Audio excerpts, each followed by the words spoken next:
Good morning students. मैं संध्या पांडे आज class 10th का हिंदी खंड का काव्य खंड, आप गद्य और संस्कृत तो पढ़ चुके हैं इसके पूर्व। अब काव्य खंड का प्रथम अध्याय जिसका नाम पद है और इसका छंद भी पद है, जिसके कवि महाकवि सूरदास हैं। तो इस वीडियो में सूरदास का संक्षिप्त जीवनी में पढ़ाने जा रही हूँ। एक बार देखिएगा। और इसको लिखने के पूर्व आपसे निवेदन है कि आप अपने किताब में जीवन परिचय पूरा होगा तो एक बार उसको पढ़ लीजिएगा पूरा डिटेल्स। उसके बाद संक्षिप्त भी उसमें भी मिलेगा, लेकिन फिर भी हम एक बार बता दे रहे हैं। यहाँ पे सूरदास का जन्म सन 1478 ईस्वी में है। ये कई किताबों में कई मत है।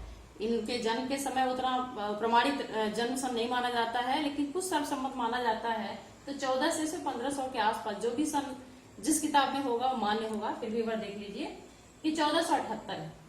मृत्यु सन 1583 परसौली ग्राम में हुआ था मृत्यु इनकी। और माना जाता है कि भगवत भजन करते करते, भगवान कृष्ण की उपासना करते करते ही इनकी मृत्यु हुई थी। जन्म स्थान दिल्ली के निकट सीही नामक, जन्म स्थान में भी कई मतभेद है, लेकिन बहुत लोगों का मत दिल्ली के निकट है, सीही नामक स्थान पे हुआ था। इनके पिता का नाम रामदास था। ये वल्लभाचार्य के शिष्य थे।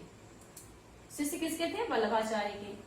वल्लभाचार्य और विठलनाथ जिन्होंने अष्टछाप की स्थापना की है और वल्लभाचार्य के शिष्य थे, इसलिए अष्टछाप के प्रमुख कवि भी हैं। भाषा ब्रज भाषा में इनकी रचना है। अवधि किस काल के कवि थे? ये भक्ति काल के कृष्ण भक्ति शाखा के कवि थे। और विशेष इनकी जो पहले हम बता चुके हैं, अष्टछाप के प्रमुख कवि थे। इनकी रचनाएं सूर सागर, सूर सरावली, साहित्य लहरी है। अब इसके बाद अगले वीडियो में इससे संबंधित पद्य का जो है व्याख्या मैं बताऊंगी, और इसको लिखने के पश्चात उससे संबंधित जो महत्वपूर्ण व्याख्या आपको बताया जाएगा वो अनिवार्य रूप से लिखना है। तो आइए चलते हैं पाठ की तरफ। पाठ पढ़ने के पूर्व हम उसका प्रसंग समझेंगे। प्रसंग को समझते हुए सर्वप्रथम हम देखते हैं कि इस पाठ में दो तरह के काव्य हैं। एक तो भक्ति के पद हैं और कुछ उसमें बाल्यावस्था बने वात्सल्य रस का वर्णन किया गया है, कुछ श्रृंगार रस का वर्णन किया गया है। तो जो पहला जो सबसे पहले आपके सामने है वह भक्ति रस और शांत रस की कविता है, जिसमें प्रसंग समझिए कि आपको पता है कि सूरदास भक्ति काल के कृष्ण भक्ति शाखा के कवि हैं। तो कृष्ण को सर्वशक्तिमान मानते हुए उनकी आराधना करते हुए कवि कहते हैं, चरण कमल बंदो हरिराई। मैं भगवान श्री कृष्ण के कमल रूपी चरण, कमलवत चरण की वंदना करता हूँ। जाकी कृपा पंगु गिर लंघ है, जिनकी कृपा हो जाती है तो पंगु मने लंगड़ा भी गिर लंघ है, पहाड़ को लांघ सकता है। मैंने उनके लिए कुछ असंभव नहीं है। अगर अपने भक्तों पर उनकी कृपा हो जाए तो लंगड़ा व्यक्ति भी पहाड़ लांघ सकता है। अंधे को सब कुछ दर्शाई, अंधा व्यक्ति सब कुछ देखने लग जाता है। बहिरो सुने गूंग पुनि बोले, बहरा व्यक्ति सुनने लगता है, गूंगा व्यक्ति बोलने लगता है। रंक चढ़े सिर छत्र धराई, रंक होता है दरिद्र। निर्धन व्यक्ति राजाओं की भांति सर पर छत्र धारण करके चलने लगता है। सूरदास स्वामी करुणा में, सूरदास जी कहते हैं कि मैं ऐसे करुणा में स्वामी, जो सब अपने भक्तों पर जो करुणा करते हैं, जो अपने भक्तों पर कृपा करते हैं, ऐसे भगवान श्री कृष्ण के कमलवत चरण पर बार बार बंदोते पाई, मैं बार बार वंदना करता हूँ। अब इसमें प्रसंग कि भगवान श्री कृष्ण की आराधना करते हुए सूरदास जी कहते हैं कि भगवान श्री कृष्ण की कृपा अगर किसी पर हो जाए तो कुछ भी असंभव नहीं है। ये तो प्रसंग हो गया। संदर्भ आप पूर्वोक्त कक्षाओं में जैसे लिखते थे वैसे लिखेंगे, और संदर्भ के बाद व्याख्या जो हमने समझाया उसको लिखिए, और व्याख्या लिखने के बाद काव्यगत सौंदर्य आता है। पहले कक्षाओं में भी आप लिखे हैं, फिर भी एक बार देख लीजिएगा। काव्यगत सौंदर्य में दो पक्ष होता है, भाव पक्ष और कला पक्ष। भाव पक्ष में रस होता है। तो किस रस की कविता है ये शांत रस की कविता है। जो भक्ति की कविता होती है, नीति की कविता होती है, उसमें शांत रस होता है। उसके बाद कला पक्ष है, रस रस तो भाव पक्ष का हो गया, कला, छंद, अलंकार, भाषा, शब्द शक्ति, गुण। ये सब ध्यान से देखिएगा कि इसमें भाषा ब्रज है और इसमें चरण कमल बंदो हरिराई में ये रूपक अलंकार का उदाहरण है, रूपक अलंकार है। और हर कविता में अनुप्रास अलंकार तो होता ही है, तो रूपक और अनुप्रास है। भाषा आपको ब्रज बता दिया। उसके बाद छंद पद है, जो शीर्षक है, पद छंद भी है। और हमेशा ध्यान दीजिएगा, जो भक्ति की कविता होती है उसका गुण प्रसाद होता है, इसमें प्रसाद गुण है। अविधा शब्द शक्ति है, सीधे सीधे बात जो कही जाती है उसमें शब्द शक्ति विदा होती है। तो जैसे क्रम वाइज हमने बताया है उसी क्रम से आप उसका काव्यगत सौंदर्य देखिएगा। अब आइए दूसरा देखते हैं। दूसरा है अविगत गति कछु कहत न आवे।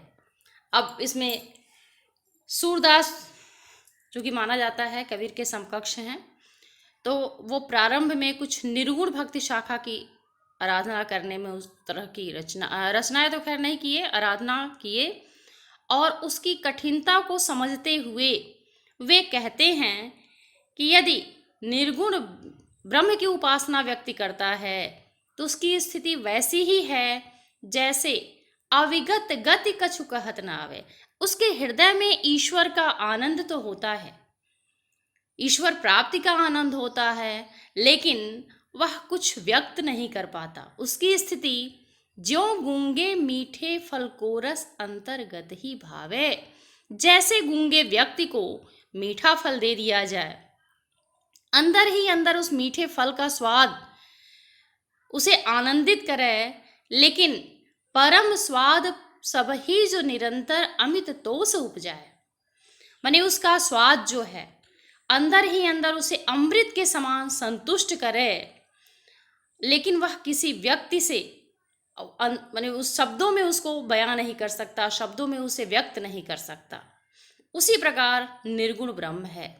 ऐसा निर्गुण ब्रह्म है जो मन वाणी को अगम अगोचर, जो मन वाणी से अगम्य है, माने जानने योग्य नहीं है, अगोचर जो इंद्रियों से परे है, जिसको ना तो हम छू सकते हैं, न देख सकते हैं, न सुन सकते हैं। तो ऐसा ईश्वर जो अगम्य है, जो जानने मतलब सामान्य व्यक्ति जिसे नहीं जान सकता, जो इंद्रियों से परे है, सो जाने जो पावे। उसे वही व्यक्ति पा सकता है जो बहुत बड़ा तपस्वी है, और जन सामान्य के बस की बात नहीं है कि बहुत तपस्या में लीन हो पाए, इसलिए जन सामान्य उनकी कृपा को नहीं समझ सकता। रूप रेख गुण जान जुगुत बिन निरालंब कित धावे।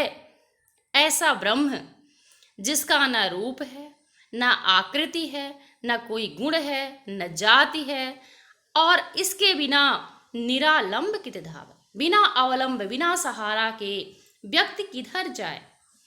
सब विद अगम विचार ही ताते। कवि कहता है कि हर तरफ से, माने हर तरह से इस निर्गुण ब्रह्म की उपासना की कठिनता को समझते हुए सूर सगुण पद गावे। सूरदास जी सगुण ब्रह्म की उपासना करने लगे, सगुण ब्रह्म में भगवान श्री कृष्ण की उपासना करने लगे। इसका भी काव्य का सौंदर्य देखिएगा। ज्यों गूंगे मीठे फल को रस अंतर्गत ही भावे। ये दृष्टांत उदाहरण अलंकार है, अनुप्रास अलंकार है, भक्ति रस है, भक्ति और शांत रस है, प्रसाद गुण है, अविदा शब्द शक्ति है। अगला देखिएगा, अगला वात्सल्य रस की कविता है। बाल्यावस्था में जब बच्चे घुटने के बल चलते हैं, तो उस समय का जब भगवान श्री कृष्ण बाल्यावस्था में रहते हैं, घुटने के बल चलते हैं, वैसे घुटने के बल चलने वाले भगवान श्री कृष्ण की सुंदरता का वर्णन है। वैसे भी कहा जाता है सूरदास को सूर्य ने वात्सल्य का कोना कोना झांकाया है, माने वात्सल्य के कवि में सबसे निपुण कवि माने जाते हैं। तो ध्यान से देखिए इसको कि भगवान श्री कृष्ण के प्रसंग है, भगवान श्री कृष्ण के बाल्यावस्था का वर्णन किया गया है इसमें। किलकत कान घुटुरवन आवत। बाल्यावस्था में भगवान श्री कृष्ण किलकारी भरते हुए घुटनों के बल आते हैं। मणिमय कनक नंद के आंगन बिंब पकड़िबे धावत। कृष्ण के पिता जो नंद है उनका आंगन जो है मणियों और सोने से युक्त है। ऐसे मणियों के आंगन में उनका जो प्रतिबिंब दिखाई देता है, घुटने के बल जब चलते हैं तो उनका प्रतिबिंब जो दिखाई देता है, उस प्रतिबिंब को वो पकड़ने के लिए चाहते हैं और पकड़ने के लिए दौड़ते हैं। कबहु निरख हरि आप छाव को, प्रतिबिंब माने जैसे दर्पण में आप चेहरा देखते हैं उसी प्रकार उनका जब प्रतिबिंब उस फर्श से, उस मणि में आंगन से जब उनका प्रतिबिंब दिखाई देता है तो लगता है दूसरा कोई बच्चा है, उसे पकड़ना चाहते हैं। अब दूसरे अगले लाइन में देखिएगा, कबहु निरख हरि आप छाव को करसो पकड़न चाहत। कभी कभी ध्यान से अपनी ही छाया को भगवान श्री कृष्ण देख करके करसो पकड़न चाहत, अपने हाथ से वो पकड़ना चाहते हैं। बच्चों की एक्टिविटी देखिए, बच्चे जब तक ज्ञान नहीं रहता है सामने वाला शीशा दिखाइए तो शीशे पे झपट्टा मारते हैं, वही स्थिति इसमें भी भगवान श्री कृष्ण का है। तो अपने हाथ से अपनी छाया को पकड़ना चाहते हैं और जब छाया पकड़ में नहीं आती, उनका छाया या प्रतिबिंब पकड़ में नहीं आता तो किलक हंसत राजत द्वय दतिया। बच्चे जब छोटे रहते हैं तो उनके सामने के पहले 2 दांत निकलते हैं। इस प्रकार वह किलकारी भरते हुए जब हंसते हैं तो उनके सामने के जो दांत अत्यंत सुशोभित होता है। पुनि पुनि तिह अवगाहत, ये एक बार नहीं करते हैं, वो बार बार वह प्रतिबिंब अपनी छाया को पकड़ते हैं और जब पकड़ में नहीं आता है तो किलकिला के हंस देते हैं। और इस प्रकार उनके दांत, सामने के जो दांत हैं सुशोभित होते हैं। कनक भूमि पर करपग छाया एह उपमा एक राजत। उस स्वर्ण भूमि पर जब उनके हाथ और पैर की छाया पड़ती है, घुटनों के बल चलने से जब बच्चे चलते हैं तो हाथ पैर दोनों का प्रयोग करते हैं। इस प्रकार जब उनके हाथ और पैर की छाया जब पड़ती है तो यह उपमा एक राजत, वह स्वयं एक उपमा के समान सुशोभित होता है। उपमा माने तुलना, ऐसा लगता है कि छाया उनके शरीर से तुलना कर रहा है और शरीर उनके छाया से तुलना। करि करि प्रतिपद प्रतिमनि वसुधा कमल बैठकी साजत, अर्थात ऐसा लगता है जैसे करि करि प्रतिपद माने बार बार हाथ रखते हैं, बार बार पैर रखते हैं, माने प्रत्येक हाथ और प्रत्येक पैर में ऐसा लगता है जैसे वसुधा, पृथ्वी जो है उनके प्रतिबिंब के रूप में कमल बैठ की साजत, कमल की आसनी बिछाते हुए चल रही है। बाल दशा सुख निरख जसोदा पुनि पुनि नंद बुलावत। बाल्यावस्था वो तो किसी के बच्चे रहते हैं, देखने में बहुत अच्छा लगता है, तो ऐसी स्थिति में भगवान श्री कृष्ण की माँ यशोदा बाल दशा में जब उन्हें ऐसी स्थिति में देखती हैं तो पुनि पुनि नंद बुलावत, माने अपने आनंदित होते हुए नंद को भी वो बुला करके वह सुंदर दृश्य दिखाना चाहती हैं। अचरा तरले ढाक सूर के प्रभु को दूध पियावत, उसके बाद अपने बच्चे को अपने आंचल के नीचे ढक करके वह दूध पिलाने लगती हैं। इसमें रस तो पहले बता दिए थे, रस में देखिएगा वात्सल्य रस है, उसके बाद छंद इसमें पद है, अलंकार अनुप्रास है, अभिधा शब्द शक्ति है और माधुर्य गुण है। जब श्रृंगार और वात्सल्य की कविता होती है तो उसमें गुण माधुर्य होता है, भाषा ब्रज है। अब अगला देखेंगे। अब ये बाल्यावस्था का ही वर्णन है, लेकिन श्री कृष्ण जब थोड़े से और बड़े हो जाते हैं, जब बोलने लगते हैं और बच्चे जब जिद करते हैं, उस समय का वर्णन है कि ये छोटे रहते हैं और बाकी सारे ग्वाल बाल बलराम भी गाय चराने जाते हैं। कृष्ण को बच्चा कह करके उनकी माँ उन्हें गाय चराने नहीं जाने देना चाहती हैं। इस पे श्री कृष्ण जिद करते हुए अपनी माँ यशोदा से कहते हैं, मैं अपनी सब गाय चराए हूँ, हे माँ मैं भी अपनी सारी गायों को चराने जाऊंगा। प्रात होत बल के संग जय हूँ, तेरे कहे न रह हूँ। प्रातः काल होते ही मैं बलराम भैया के साथ जाऊंगा, तुम बार बार मुझे रोक लेती हो, इस बार मैं तुम्हारे कहने पर भी नहीं रुकूंगा। ग्वाल बाल गायन के भीतर नैको डर नहीं लागत, तुम बार बार कहती हो तुम बच्चे हो और तुम्हें डर लगेगा, तो सुन लो कि ग्वाल बालों के साथ और गायों के झुंड के बीच में मुझे बिल्कुल डर नहीं लगता है।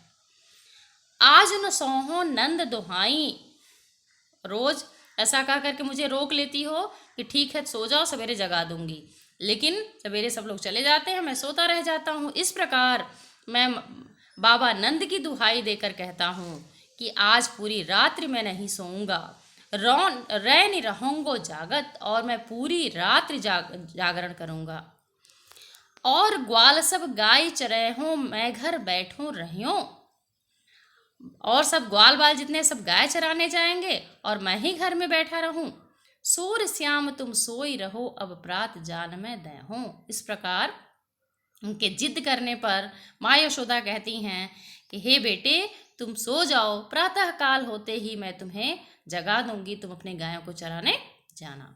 इसमें भी वात्सल्य रस है, पूर्वज जितना बताए थे इसमें भी है। अनुप्रास अलंकार है, अविदा शब्द शक्ति है, माधुर्य गुण है और ब्रजभाषा है। अगला देखिएगा, मैया हो न चरे हो गाई। अब थक गए गाय चराते चराते, पहले में कहते हैं जिद करते हैं मैं सभी अपनी गायों को चराने जाऊंगा, और दूसरे दिन एक ही दिन जब जाते हैं गाय चराने और थक जाते हैं तो माँ यशोदा से कहते हैं हे माँ मैं अपने गायों को चराने नहीं जाऊंगा, क्योंकि मैं सबसे छोटा हूँ और सारे ग्वाल बाल सब मुझे रिझाते मन चिढ़ाते हैं।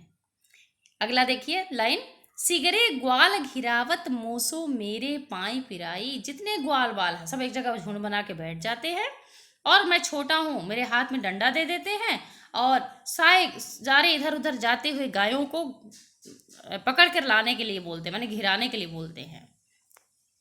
जो न पाते हूँ पूछी बलिदाऊं, अपनी सौंह दिवाई। यदि मेरी बात पर विश्वास नहीं है तो बलदाऊ माने बलराम भैया से पूछ लो, लेकिन वो भी ऐसे नहीं बताएंगे, सबसे पहले तो वही करते हैं, इसलिए अपनी सौगंध दे करके उनसे पूछिए तो सारी बात बताएंगे।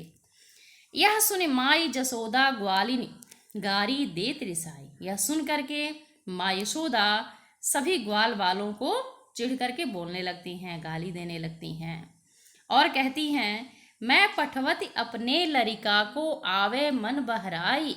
मैं अपने बच्चे को मन बहलाने के लिए भेजती हूँ, गाय चराने के लिए नहीं भेजती हूँ। सूर्य श्याम मेरो अति बालक। सूरदास जी कहते हैं कि यशोदा अपने बच्चे के लिए माने कृष्ण के लिए सबसे लड़ते हुए कहती हैं मेरा बच्चा बहुत छोटा है और तुम लोग उसे रिगाई माने चिढ़ा करके उसे मार डालोगे, इसलिए मैं अपने माने बच्चे को अब गाय चराने के लिए नहीं भेजूंगी। इसमें भी देखिए वात्सल्य रस का ही वर्णन किया गया है और अनुप्रास अलंकार है, पद छंद है। ये सब जितना काव्य का सौंदर्य हम आपसे बोल रहे हैं सब जो महत्वपूर्ण बताया जाएगा उसमें लिखना अनिवार्य है, इसलिए लिखिए। अब अगले पृष्ठ की तरफ चलते हैं। अब देखिएगा इस कविता में श्रृंगार रस का वर्णन किया गया है और गोपिकाओं का, राधा और कृष्ण का वर्णन है। जब कृष्ण थोड़े और बड़े हो जाते हैं, बंसी बजाना सीख लेते हैं, तो लगातार बंसी बजाने में वो बहुत लीन रहते हैं।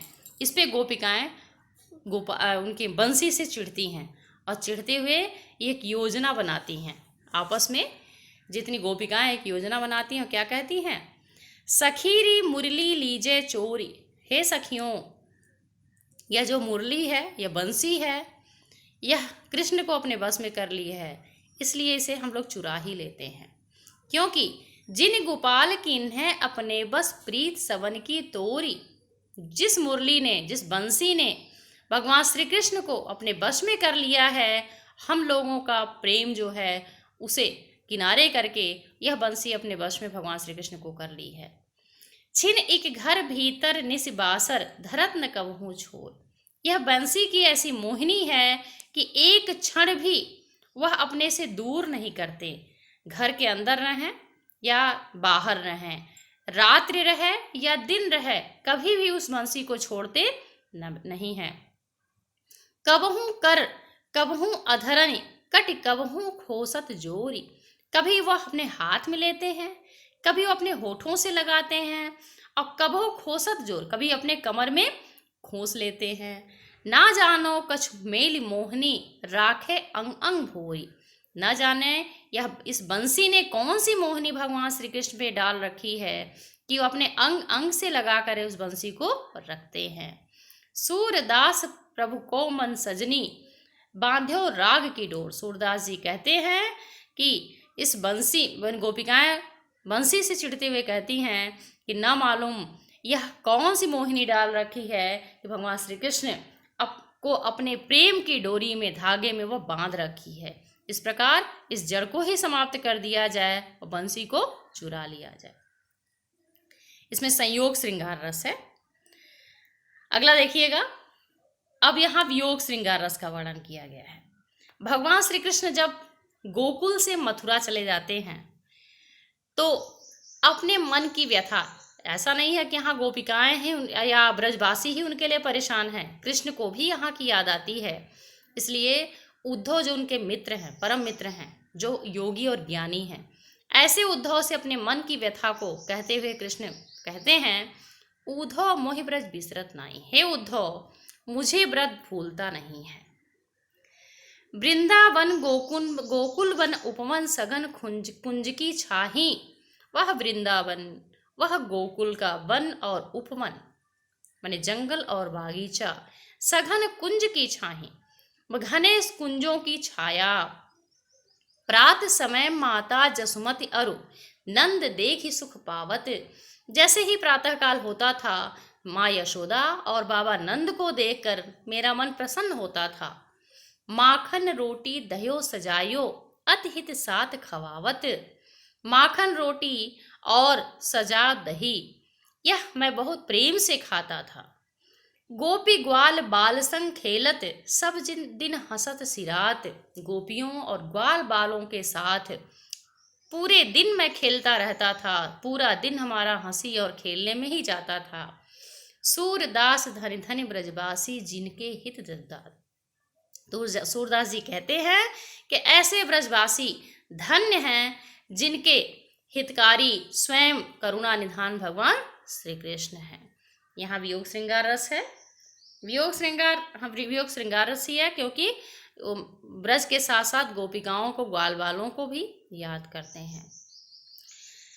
अगला देखिए, अब उद्धव ज्ञान का संदेश लेकर के ब्रजवासियों के पास आते हैं और खासकर गोपिकाओं को जब ज्ञान का उपदेश देते हैं तो गोपिकाएं कहती हैं कि हे उद्धव, मन न भये 10-20।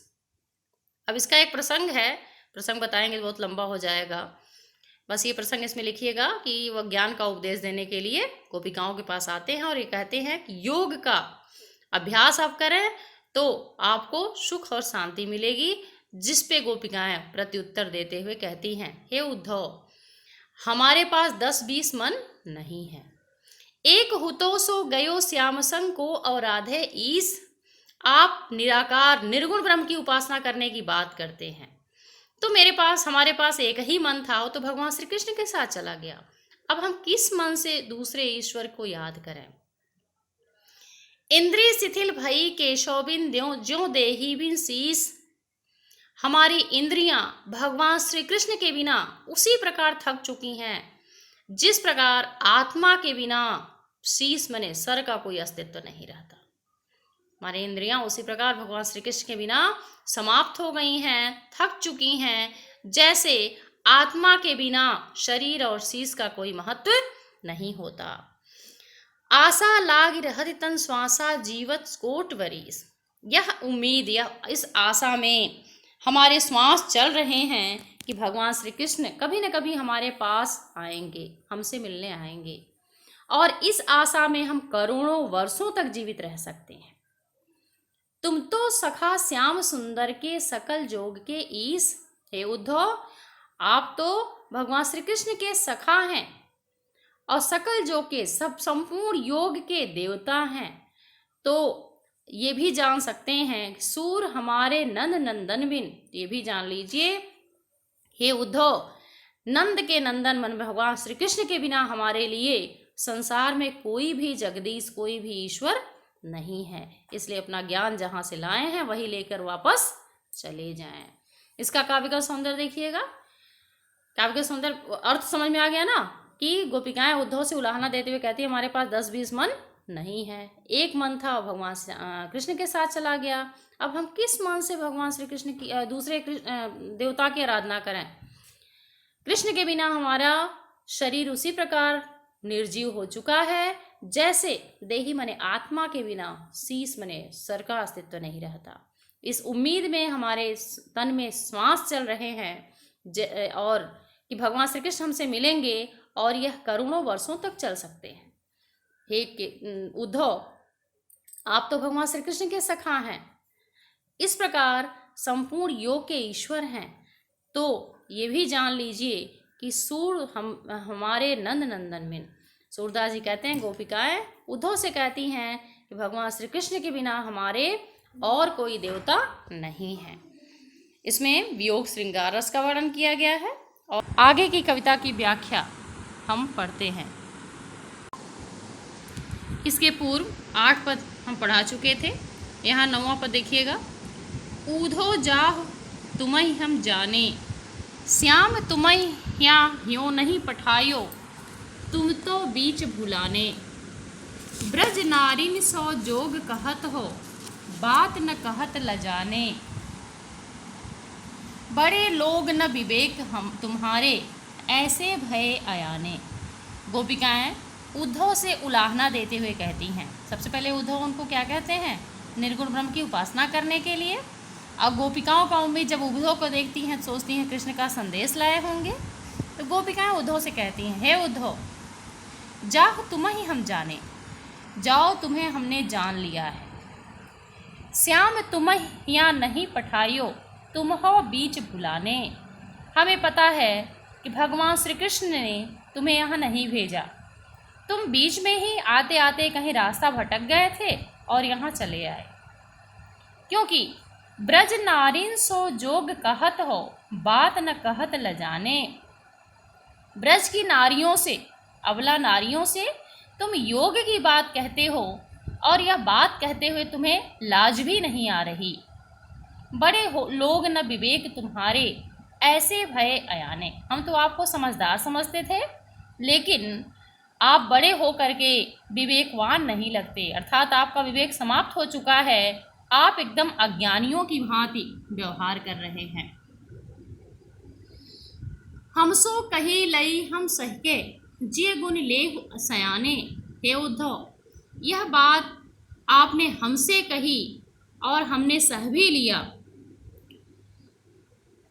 जिन गुण लेह सयाने, मने हमने सुन लिया और सह भी लिया।